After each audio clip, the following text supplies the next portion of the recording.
Hello friends, I am C वर्धमानगम। चलो मैं आज आपको आईटीसी का एक अच्छा अमेंडमेंट बताता हूँ। ये अपनी जो जीएसटी की अमेंडमेंट सीरीज़ चल रही है और अच्छा खासा इंपॉर्टेंट है, एग्जाम में आने के भी चांसेस है।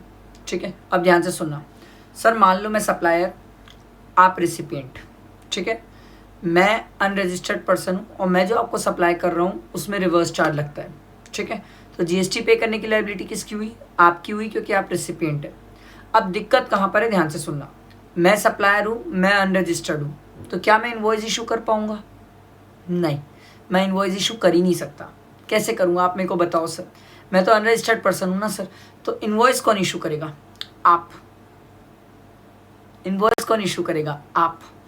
सर सरकार ने आपके ऊपर ऑब्लिगेशन डाला है कि अगर सप्लायर अनरजिस्टर्ड है, जो सर्विस है वो रिवर्स चार्ज में, सप्लाई ऑफ गुड्स या सर्विस रिवर्स चार्ज में टैक्सेबल है, तो उस केस में रिसिपिएंट रिवर्स चार्ज में जीएसटी पे भी करेगा और इनवॉइस इशू भी करेगा।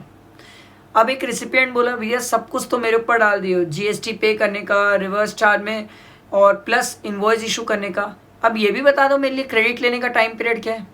सरकार ने बोला सिंपल है, सिंपल।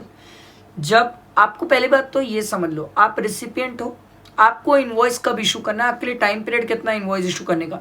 सरकार बोली सिंपल है सर, कि जब भी आप सप्लाई ऑफ गुड्स और सर्विसेज रिसीव करोगे, गुड्स एंड सर्विसेज रिसीव करोगे, उसके 30 डेज के अंदर आपको इनवॉइस इशू करना है, पहली चीज। दूसरी बात, जिस फाइनेंशियल ईयर में आप 30 डेज के अंदर इनवॉइस इशू करोगे, उस फाइनेंशियल ईयर के बेसिस में आपका आईटीसी का टाइम पीरियड डिसाइड होगा। इट मींस अगर मान लो आपने 24-25 में सर इनवॉइस इशू किए, तो आपके लिए जो आईटीसी लेने का टाइम पीरियड है वो 30 November of the succeeding financial year और date of filing of annual return, दोनों में विचएवर इज अर्लियर होगा। ये इसलिए इनको अलग से बोलना पड़ा, क्लैरिफाई करना पड़ा, क्योंकि यहाँ पर सप्लायर इनवॉइस इशू नहीं करता, रिसिपिएंट इनवॉइस इशू करता है और रिसिपिएंट को 30 डेज के अंदर इनवॉइस इशू करना है। बहुत गजब अमेंडमेंट है। आईटीसी चैप्टर भी कनेक्ट करता है, टैक्स इनवॉइस चैप्टर भी कनेक्ट करता है। मेरे हिसाब से डेफिनेटली आने के चांसेस बनते हैं इसके।